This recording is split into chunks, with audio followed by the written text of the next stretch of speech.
Then comes the forest environment, forest cover, forest fire. So all that we can use in these studies, the remote sensing.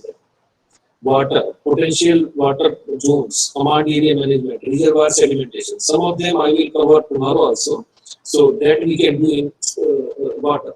Disaster support, flood damage assessment, something I will speak in this presentation. Route monitoring, landslide hazard zonation.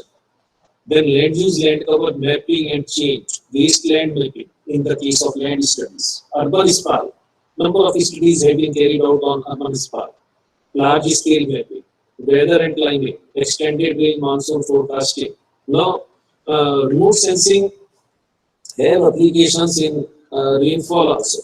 So in most of the areas related to the natural this thing, we have inputs from remote sensing. In ocean also, potential fishing zones, coastal zone mapping. So number of applications so are there. In this particular course, some of the applications we will demonstrate and we will give presentation on that. Okay, so these are some of the applications which we have to see. So if I am talking about natural resource management, then resource assessment is one, change detection is another, and suitability analysis is another. Scenario study, impact assessment. So there are a number of things. So we can see the change if we have temporal satellite data. As you know that now we are having satellite data of say last 40 years or so, or 50 years I can say. 1972 US launched its first satellite, and since then we are getting the satellite data. Our own satellite now almost I can say it is more than 30 years old. So we have all that database with us of the last 45, 50 years. So we can see the change, how that forest area is increasing or decreasing, how that snow cover is increasing or decreasing. It means change detection is one of the things which we can do using remote sensing. So all that natural resource mapping we can have. So if I'm talking about natural resource management applications, in out of which we will cover some of them, and in some of the studies further we will see like land use planning, etc. So you can say that water resources assessment, which we are doing, land use planning, soil erosion potential evaluation. Tomorrow we'll discuss something on that. Watershed planning, vegetation mapping, ecosystem analysis, conservation planning, risk assessment, etc. So there are a number of natural resource management applications which we can have if we are having remote sensing and GIS with us. If I am talking about disaster management, then you know that flood and cyclones, these are the disasters which we are seeing almost every year now. Landslides and erosion, if you see in Himalayan region, there are a number of sites where we are seeing these landslides and erosions. Forest fires are now in northeast as well as in Uttarakhand. We have seen in the recent past. Earthquakes, also in earthquake, also some of the studies have been carried out using remote sensing. So there are a number of areas for disaster management and mitigation. Some of them I will speak more, like glacial lake outburst flood, how we can map the glacial lakes in the Himalayan region and how they can affect our this disaster in Himalayan region. So every year we are seeing cloudburst, landslide, or glacial lake outburst flood, like this type of disaster. Recently, there was a disaster in Chamoli. In 2013, there was a disaster in Kedarnath. So all that kind of things we can study using remote sensing.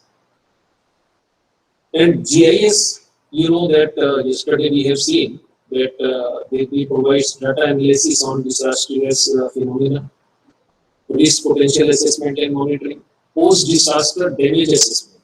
That we can do if we are having pre-disaster and post-disaster data, then we can say how much disaster have happened due to that event. Okay, and data analysis and prediction on the disastrous events which might take place on the basis of different inputs. So all that is possible, and some of the studies already we have carried out. So I'll just give something on that also. If I'm talking about water, there are major challenges in water. If I'm talking about that is increasing water demand. When our country got independence, and now per capita requirement have increased manifold, and therefore there is a water scarcity.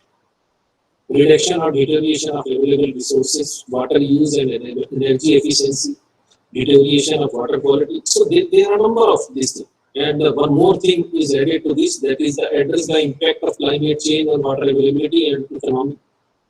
So all that are impacting our water resources, and if we have to study them, then there is a data and information needs like rainfall, availability of water resources, groundwater resources, land use, land water, elevation, slope, which we are discussing since yesterday.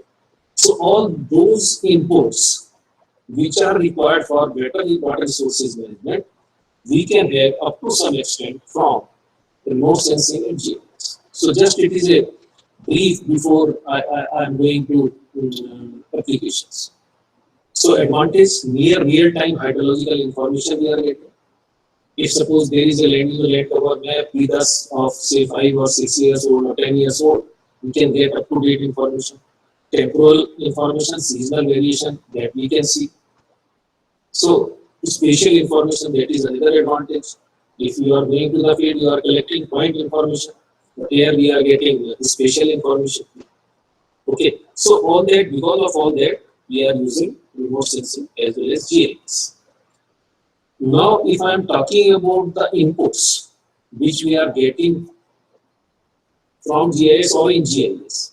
So, if I am talking about hydrological inputs, say rainfall, evapotranspiration, surface water, groundwater, snow, glacier, all that we can have from remote sensing. Now, rainfall is also is measured using remote sensing, TRMM, okay, or SPM, which is the latest substrate of that. In river basins, we require soil map, land use land cover map, slope map, water bodies, hydrogeology that we can have. From the DA, we can get the aspect, contour, drainage, river morphology, etc. So, number of inputs that we can have from remote sensing, we can have in GIS, and then we can utilize them. So, yesterday also I have shown you this picture of a watershed. So, watershed, we have to know how much water is coming at a particular point. So, this is a watershed divide which we can get from the B. And this picture also I have shown you yesterday. The source of water is precipitation only, and then the different processes. Now coming to the applications in different areas. So first, if I am talking about surface water. So surface water which may occur in the form of lakes, ponds, reservoirs, rivers, streams, an area temporarily covered by water is a major hydrological basin storage component. Different government and research organizations, they are using different satellite data to monitor the impact of drought. Waterlog and soil salinity can be mapped using remote sensing. Then we can go for recalibration of waterlog area, soil salinity. These are creating wasteland. So first we have to identify those areas, then we have to go for certain measures. So that is possible using remote sensing. So here we have done some of the studies earlier, and here I am just showing you one of the false color. Here you can easily see that waterlogged areas in this particular command. Okay, in Bihari. So that way we can first map those areas, and then we can go for certain maps. So in that, remote sensing can help. The major application which we are handling here, either in Himalayan region or in plain area, is the flood management. You know that flood is a natural phenomenon. We cannot avoid floods, but at least we can manage. How that I will just few slides I will show. So remote sensing and GIS provide information on flood inundated areas for different magnitude of floods with the help of multiple coverage satellite. And as I have already said that because of the flood or any such kind of event, post-flood or post-event, we can get impression of that on satellite. With the help of that, we can know how much effect of that flood was there. And different magnitude of flood, we can take for different return period, which you may or may not understand because you may not have the background. But We have to have NGT also said us to know what is the flood affected area because of the 25-year return flood. Just a minute.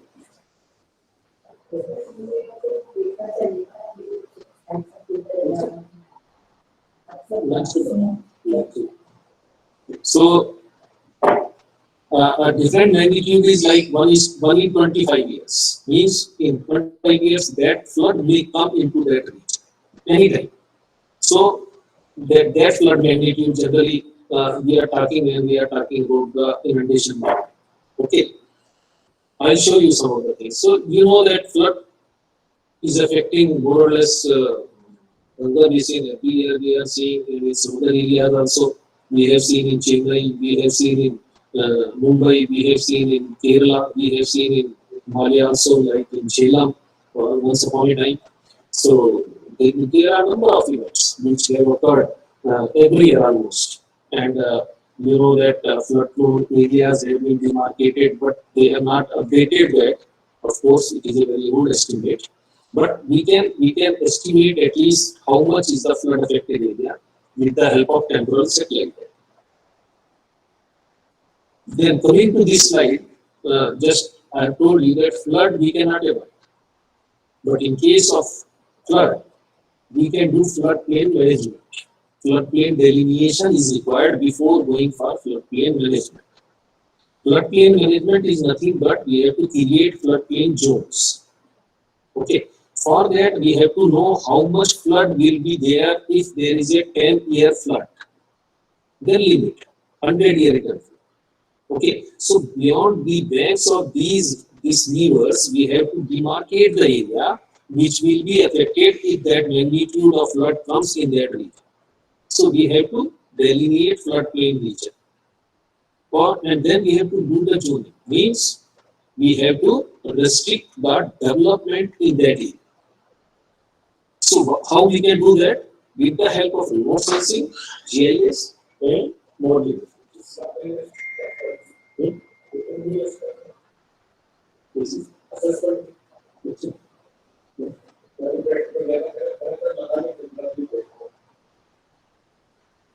Okay, so that way we can delineate. You can see here, non-flood year of the sea Landsat data, 1988, PM data, and the flood year, 1993, the same PM data, thematic year, that I have borrowed from one of my friends from ISC Bangalore. So you can see here how much area is inundated by the flood. On the right side, you can see. I'll explain more that how we can apply remote sensing in GIS, not taking much time because I have to show some more applications. And tomorrow also we'll discuss some of the things. So here you can see the impression which we can see on the satellite, and we can know how much area can be inundated because of the flood. So for that we have to do some kind of modeling. Maybe some of you are familiar that we have to do hydrological modeling as well as hydraulic modeling. So hydrologic modeling is to know how much water will come at a particular point from that particular catchment on the basis of characteristics of that catchment and rainfall which is occurring in there, etc. Okay, and how much then that flood will inundate that area. So that is hydraulic modeling. Though I will not go into detail, but just I wanted to give you some application of these type of modeling so that you can understand how we can apply remote sensing in GIS for a particular application. So our purpose here is to know how much flooding area or depth even we can have from remote sensing in GIS and modeling. Okay, so hydrologic modeling to know how much water will come at a point and then how much that water will spread over both the banks. That we can do through hydraulic model. For that, there is a model which is called as HECRAS, River Analysis System, which is developed by USGS. In this, we require major, that is the river cross section, because the inundation will be mainly because of the cross sections. And cross sections, if in the field we have to take, then it is a very time consuming. If we are taking from satellite data or DEM, then we can do it easily. Though I can say that there are certain limitations of accuracy, but we can get. Okay, so these cross sections, etc., from DEM for river at different points we can generate. So this is the main menu of that model, which I will not discuss in detail, but we have applied that model. So geometry, flows, run, then view. So these are the different icons or menu of that particular model which we have to apply. And the data requirement. Now you can see if we have to apply, we have to do any application of any model, what data we require. So for flood inundation, as I have said, we require cross sections. Lateral elevation coordinates of each terrain point, left and right bank station locations, reach length, then roughness coefficient, Manning's roughness coefficient, geometric description of any hydraulic structure if it is there, boundary conditions, etc. So all that inputs are required, which we can have from remote sensing or otherwise. So like yesterday we have discussed DEM. We have seen the role of DEM in almost every study nowadays. Because we have to handle the terrain whenever we are talking about any natural resource. Okay, so good terrain representation we can have from satellite, but there are certain limitations. So to overcome those limitations, now we have UAV, unmanned aerial vehicles, or drone survey, or lidar survey. They are unmanned. They comes under unmanned aerial vehicles. So using those advanced techniques, we can get accurate data. And then cross sections. I will not again discuss much more about the spacing, etc. But at a regular interval, cross sections are required, which we can get from the field with some this means survey, manual survey, but remote sensing also can help us, and we can get the cross sections. Okay. Now coming to so you can see here at number of points we can get the cross sections, and then we can compute the how much water will be generated in that particular stretch of a river. I'll skip that one. So now here just I will present one study which we have carried out in Ganga Basin near Haridwar, downstream of Haridwar we can say. There is a barrage over there, so we know that how much water is coming at that particular point, and then how much area will be affected in case there is a flood there. Okay, so this on the left side you can see the river Ganga, which we have demarcated from Survey of India topographical maps. Maybe some of you are familiar that the whole India has been covered by Survey of India, and they have given maps at a scale of 1:250,000, 1:50,000, and sometimes up to 1:25,000. Means 1 kilometer is represented by 2.5 centimeter in case of 1:250,000 scale. 1 kilometer is represented by 0.5 kilometer, 0.5 centimeter in case of 1:50,000 scale. So at different scales they are available. So you can see in the background that is the Survey of India topographical maps. So we have demarcated the river Ganga in Haridwar as well as in Uttarkashi, and this project we have carried out for Uttarakhand irrigation department. And the purpose was to know in case of certain kind of flood comes in this particular beach, how much area it will inundate, so that we can restrict our any kind of activity in that area. You know that the loss of life and property in case of flood is because of the encroachment of the area. If we have certain rules and regulations, so that if we can avoid any type of settlement in nearby the river, where there are chances of this type of flooding, we can avoid. In case of the Kedarnath disaster, if you remember, the major loss was because they were very near to the banks. So now the government or the ministry is now focusing on creating this type of zones so that, or NGT, Green Tribunal, National Green Tribunal, they are giving the instructions so that we can not have any development in those areas. So in that stage, we have taken help of remote sensing DEM as well as some survey because we are not having any good DEM for that area. So we were not having good cross sections. So we have taken number of cross sections from the field also. So these are the cross sections which we have taken through a survey. Okay, at number of points. We'll skip this one. Yeah. So here you can see, I'm just showing you one cross section. So you can see this Ganga River is very wide. So this cross section at cross section number 1, which on Google Earth I have shown, and actually in the field we have taken photograph of that particular cross section.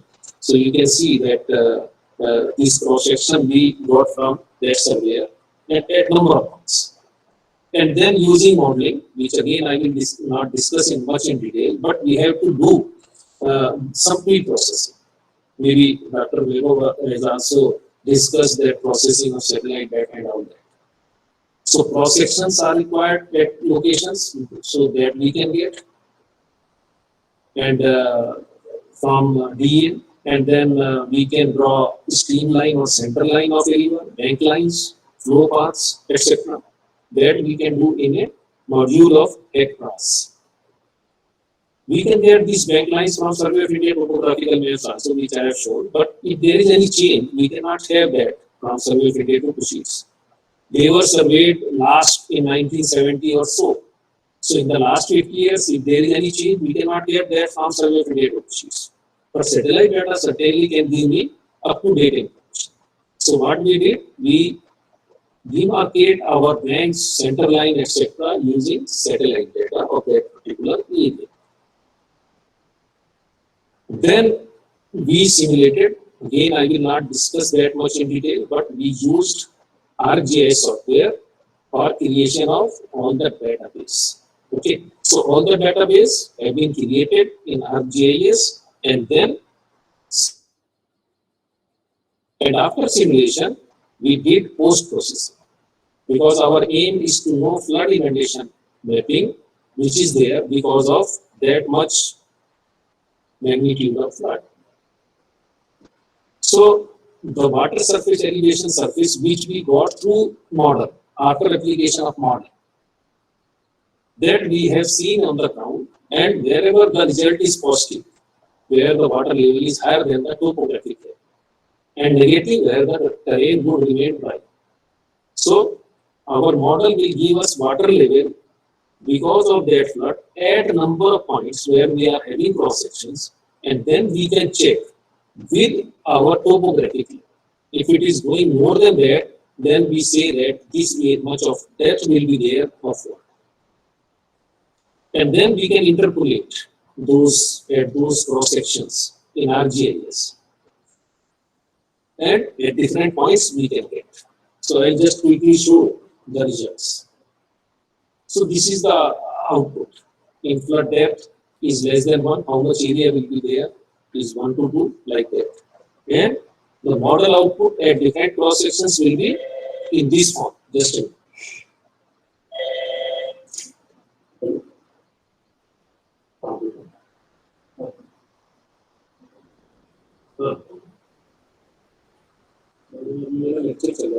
But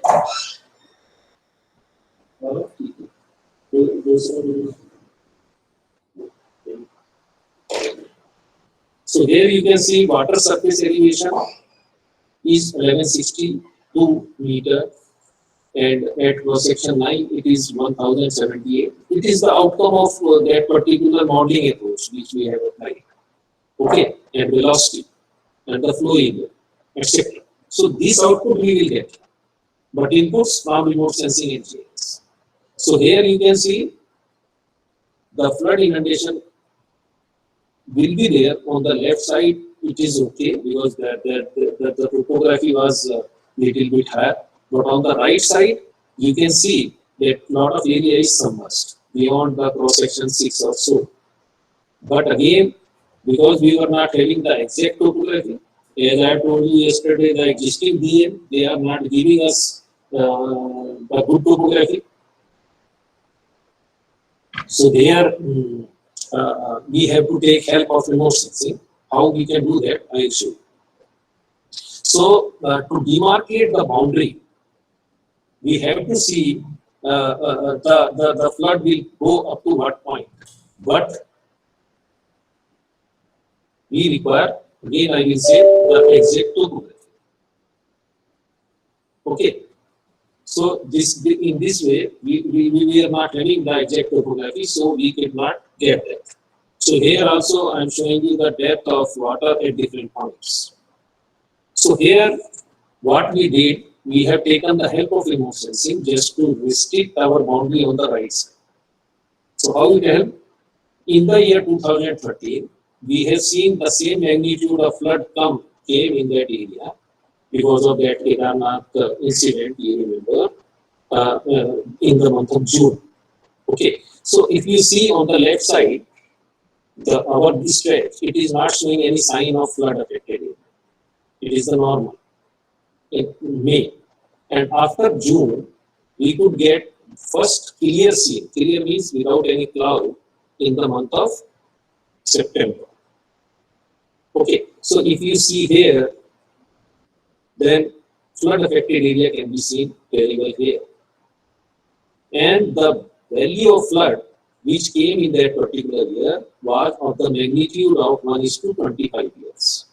Means that value, that flood can be there any time in between these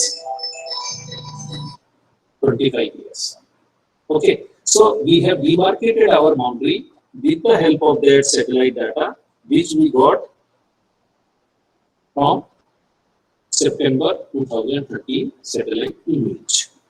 Okay, so you can clearly see which has been demarcated by yellow color in this as the boundary of the flood affected area. So on overlaying this, you can see here clearly that there is no flood in the left side. On the right side, it is the flood affected area which has been clearly shown.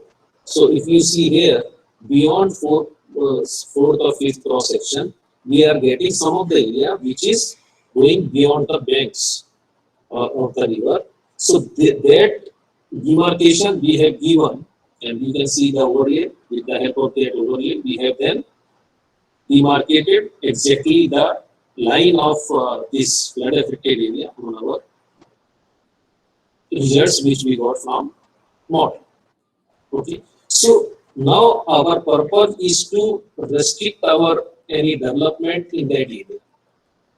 So how we can give it to the administrator? Because administrator of that particular area will demarcate that area in the field.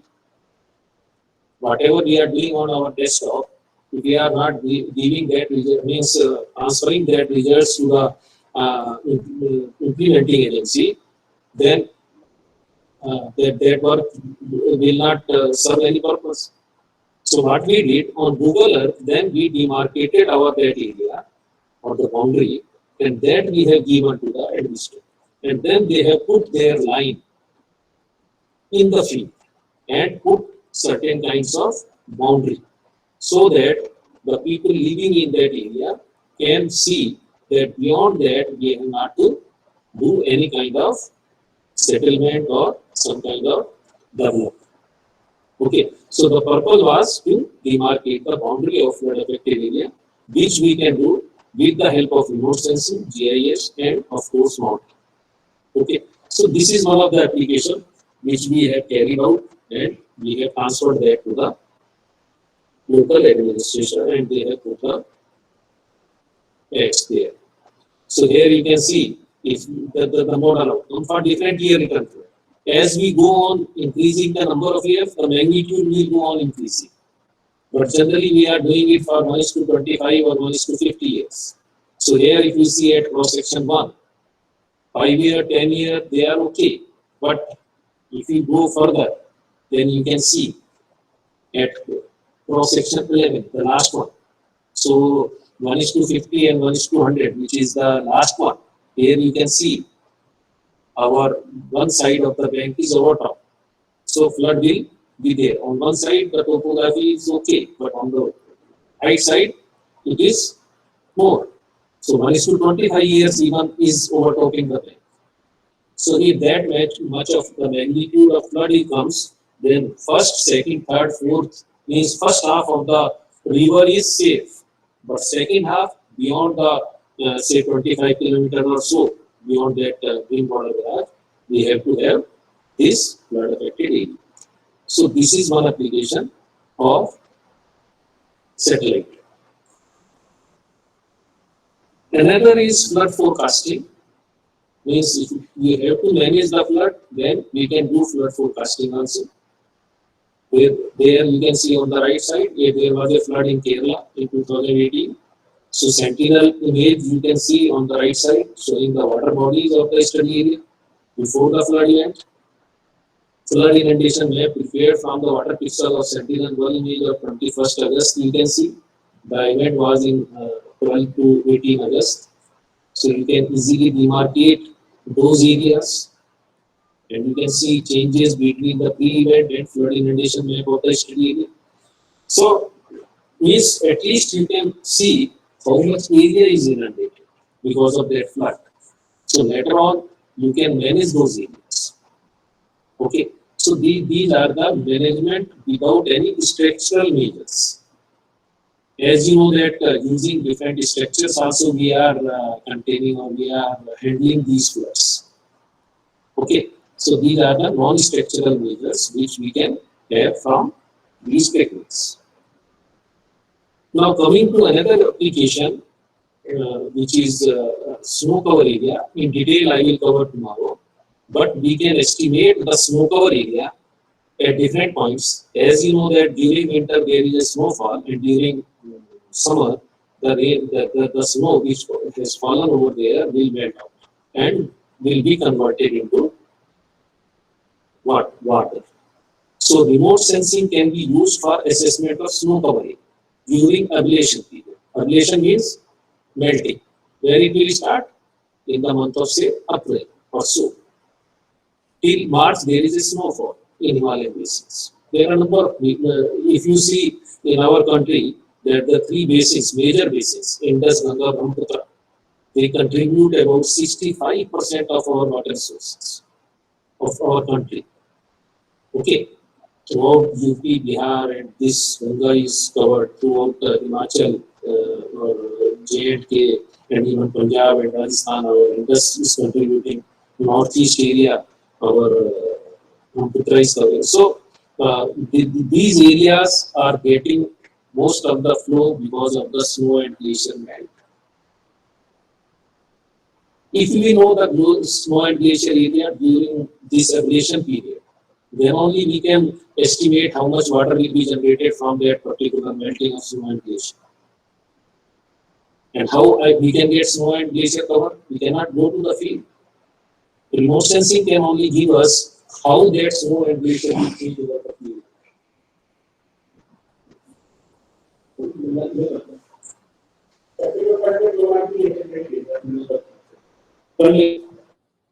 Okay. So here you can see the glacier area in Uttarakhand. This is one of the major glacier of Uttarakhand near Badrinath. So that we can demarcate. Snow cover easily you can see here. And in the last presentation you have seen NDVI. Similarly, there is a NDSI, normalized difference snow index. We have to enhance the snow features, and we have to handle the shadows also. Sometimes, because most of the time I can say in Himalayan region we are getting shadows which are sometimes not giving good results of snow cover area. So to handle that we have to have our cloud cover. There are cloud cover during monsoon period, and if we have cloud cover then we cannot get the exact snow cover, because you know that snow and cloud they have more or less the same reflectance. Okay, so There are a number of techniques like approaches through which we can differentiate between snow and cloud or on the basis of certain wavelength region.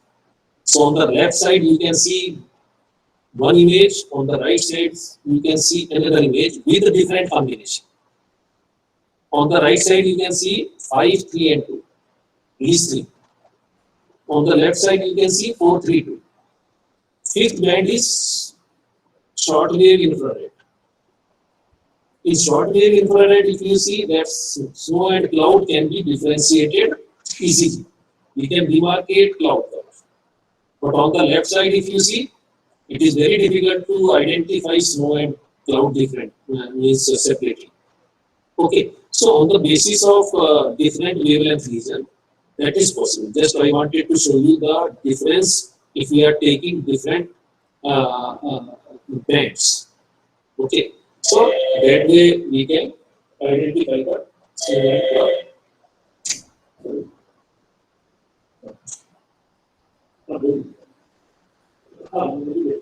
cloud. Okay, so you can see here NDSI, and we have seen that we are creating a second output which is not the satellite data but a product of that, that is in different bands we can get the ratio. So snow exhibits high reflectance in visible, we know that, and strong absorption in SWIR band. Cloud on the other hand shows uniform reflectance due to non-selective scattering in both the bands. Therefore, if we are taking short wave infrared band and classifying our area, then we can see that and we have visualized that in that particular FCC. Okay, so this is another index which we can apply, like similar to NDVI. So the purpose is to get more values. It will give us -1 to +1, but the value can be 0.99, 0.98 like that, number of values. So more values, better classification we can say. Okay, and enhancement of that particular feature. NDVI vegetation feature, NDWI water features, NDSI snow features. So we can enhance those features, and if the value is near 1, we can say that they will represent that particular characteristic of that area. So here you can see this is one of the satellite data which is freely available, showing from January to November. So here you can see January, February, March, there is a lot of snow cover. In white color you can visualize. From May onwards or April onwards, it will start depleting. So in May, this is the situation. In July, it is the situation. So you can say that 70% of the area covered by snow is now 10% only. Okay, so that is our purpose. So we can have this snow cover change by these satellites. Number of satellites are there.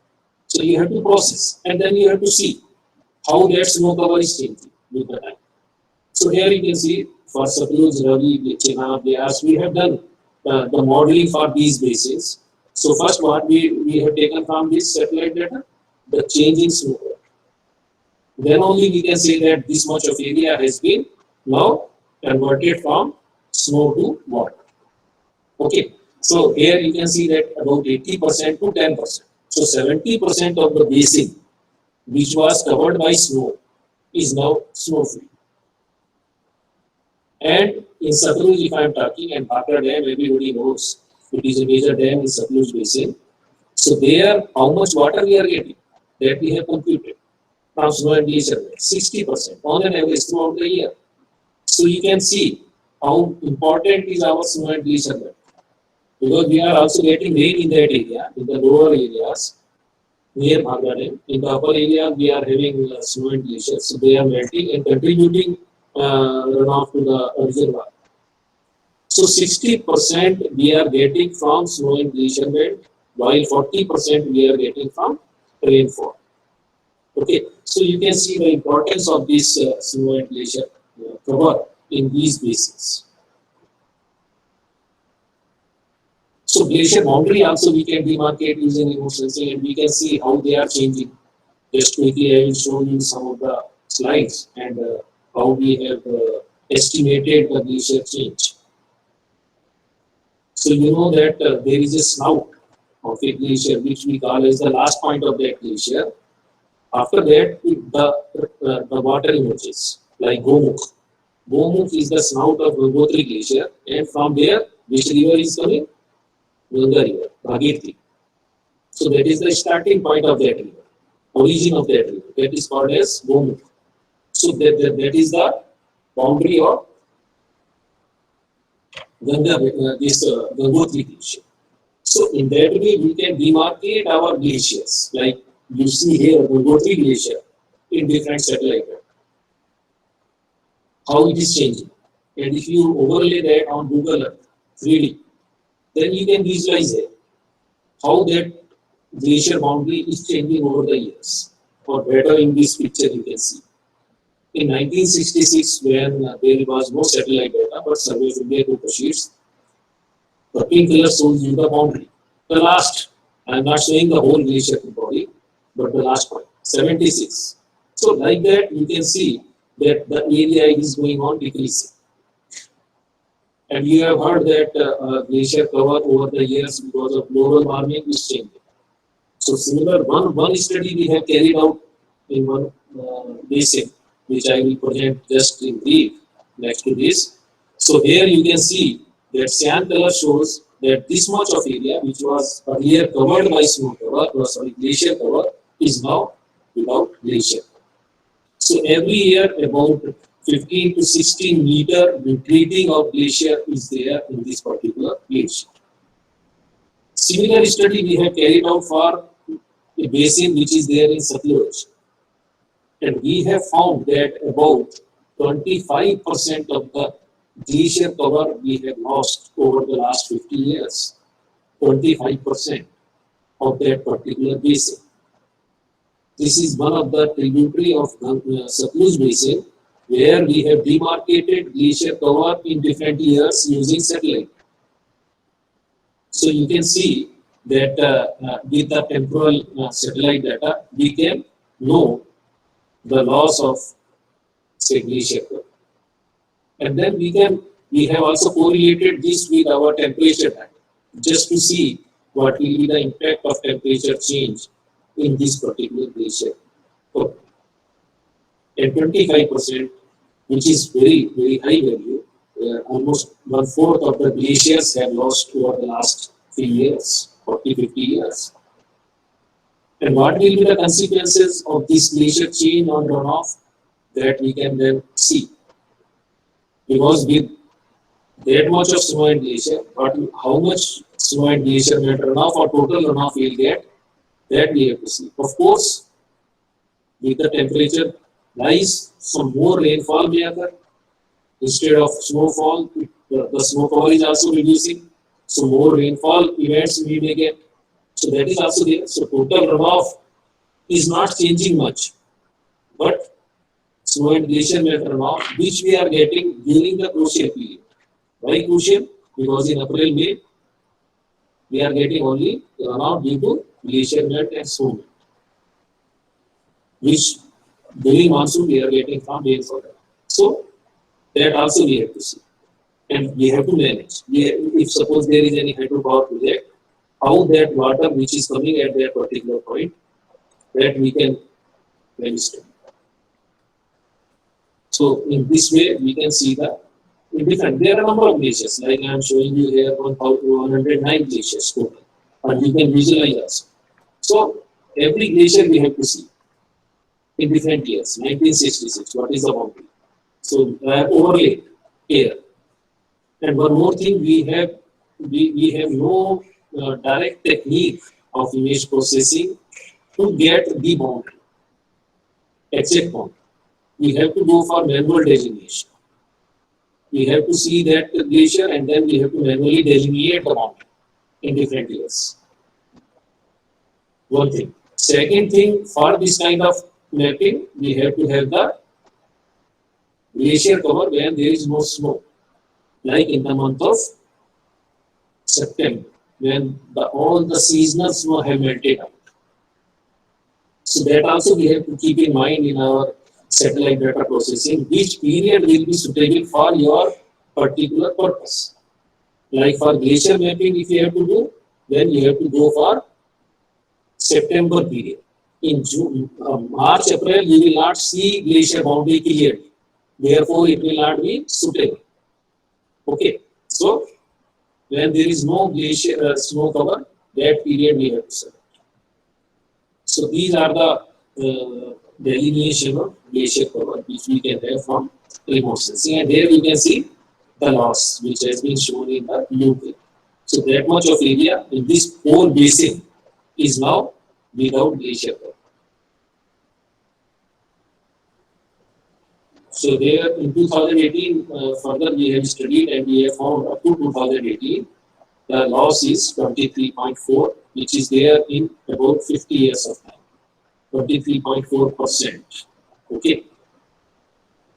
So another feature which has come up because of this climate change, and you have seen the incident of 2018, the glacial lake. There are a number of glacial lakes in Himalayan region. We have to see, we have to make an inventory of all the lakes over the last 50 years or 40 years or 30 years. And then we can know how much change is there. So like this study we have carried out for NHPC, and our first this step was to know if any lake is there in this particular catchment which may be dangerous in coming years, and which may be breached, and which may cause a heavy flood, which we have seen in Choravali case. The breaching of that lake because of the certain reasons, heavy rainfall, heavy melting, and a disaster. So we have to monitor these lakes. And there are certain mitigation measures also which we can then take up. But first we have to know which lake is vulnerable, dangerous. Okay, so how we can do? You can see here one of the lake which is called as Shuddha Glacier. It is in Bhutan, Himalaya, and you can then see with the help of satellite how that lake is changing over the years. So you can see from 1990 till 2010, in the 20 years, this lake have increased by 3 times almost. In 78, you can see the extent of lake. 1990, 2000. Then 2004, since 1970 actually, that lake have expanded 3 times in the last about 30 years. Okay, so this is one of the criteria. So that we can have from satellite data. There is no other way to see the huge Himalayan region and to see the different lakes, different glaciers, and the change. Recently, we have seen there was an incident of Chaboli disaster. There also we have found that the hanging glacier was there. And on the next day, you have seen a image of planet which has been, which we have seen on the internet. So they have shown what are the changes that have occurred and why that disaster happened. Okay, so we have to monitor those areas which are in dangerous zone, in the vulnerable. NDMA, National Disaster Management Authority, now they are taking up certain projects just to monitor these through this satellite data and then to take certain measures, early warning system that is required. If we can warn the people, then we can save the life. In most of the cases, because of this alertness, awareness, preparedness is not there. Therefore, we are losing much more life and property. Of course, we cannot sometimes save, but at least life we can save with the help of these measures which we can take up in those areas. Okay, so first we have to see which lake they are increasing in size and other things also. There are a number of criteria or glacier also. So there is a need to monitor these areas on a regular basis. NRSC is doing, National Remote Sensing Center. They are monitoring these lakes at a regular intervals through satellite data. They are preparing reports. So now that use of these technology in this type of applications we can see. So in Kashmir also we have seen that the two lakes, Dalun Lake and Parma Lake, they are wonderful. You can see on Google Earth. You can see the change in this lake area. If they are near the snout, which is the last point, then they are more dangerous. So we have to see the location also, where it is located. There are thousands of lakes in Himalayan region, but all of them are not dangerous. The location also matters, where it is located, whether the glacier which is there behind that lake is contributing directly to that lake. And because of more melting, more water we are getting. So all that we have to analyze on the basis of satellite data and modeling approaches. Okay. So here you can see the change in the glacier lake in these two lakes. That also we have studied. This, of course, I will cover in detail tomorrow. Soil erosion and reservoir sedimentation or sedimentary. One lecture we have kept for that. And remote sensing technique can also help us in that. That in detail we will see tomorrow. But here you can see, which I will discuss tomorrow also, in fast color composite of satellite data, how reservoir looks like and how that reservoir is changing over the years or in the same year also because of use of water.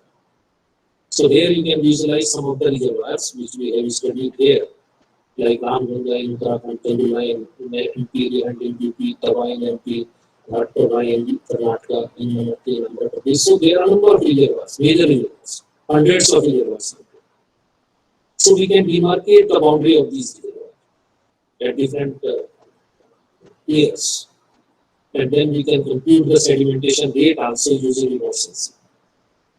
In one of the reservoir like Rihand, you can see it is looking different as compared to Ghatprabha. Ghatprabha it is totally like you can say dark color, while in Rihand it is light color. Why? Because lot of sediment is there in Rihand reservoir. Therefore, reflectance is more. Ghatprabha clear one, so more absorption. Our reservoir in some of the area sediment are there. Therefore, more reflectance. Okay, so digital number will vary, and on the basis of that, then we can classify also qualitatively that this particular reservoir is heavily sedimented or sedimentation is more. But we can quantify also that we will see tomorrow. Okay, so remote sensing can give us images at different time, which we can analyze and we can estimate the sedimentation in those reservoirs. Land use, land cover change, urban sprawl. Like this is the study which has been carried out in Delhi, how that Delhi area is expanding over the years, which I have taken from one of the source. So in 1994, this much of the urban area, that 2003, 2014. So urban sprawl that we can have from this satellite data. How that urban area is expanding. So most of the major cities, major urban area have been studied by different organizations. We are not studying this type of work, but like IRS or Regional Remote Sensing Service Center, they have done some this study, this kind of study.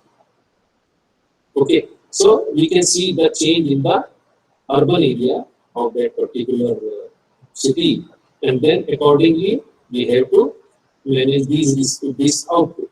Like yesterday, I was saying that if you have to cover the electricity department, then they can know which area is coming up in that city, so that they can plan then their network. Okay, so that is also possible. Transport planning also we can have using GIS, route planning, shortest route, etc. Calculating overall drive times. So we have application of GIS in different sectors.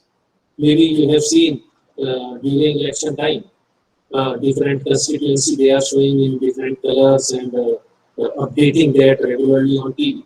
So they are creating those maps in GIS, and then they are changing with the time, and then they are showing those maps.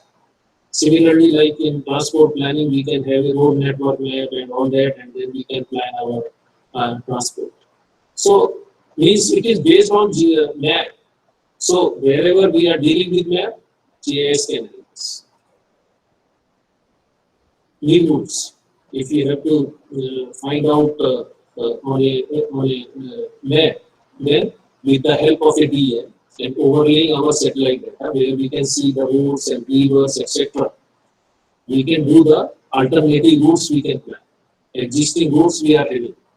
So route 1, route 2. So it means in every sector we are taking help of this type of topography and the different features which we can identify on satellite data.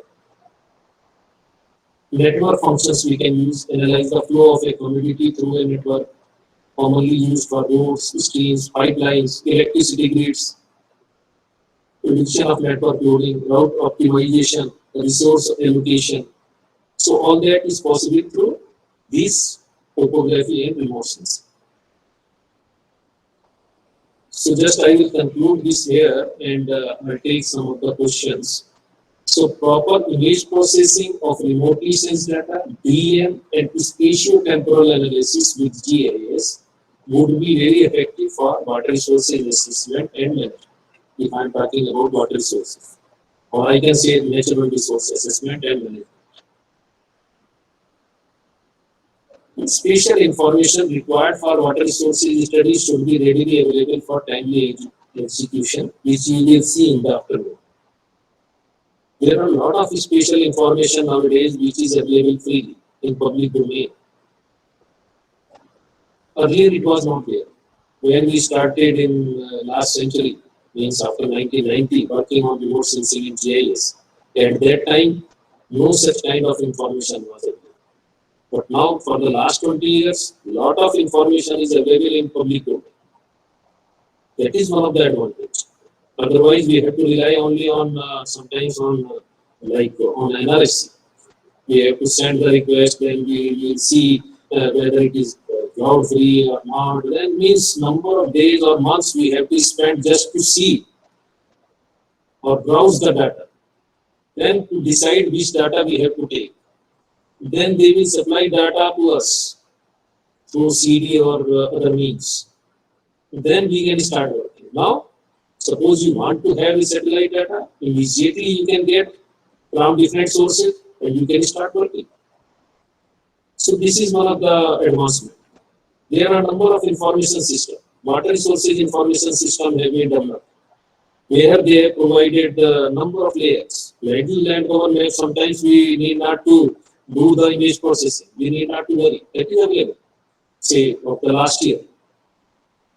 So data banks are answered. So a lot of information nowadays is available for different studies. We can use that. Now, for the last so many years, we have not procured any data from remote sensing agency. We have not developed ADM, which is readily available.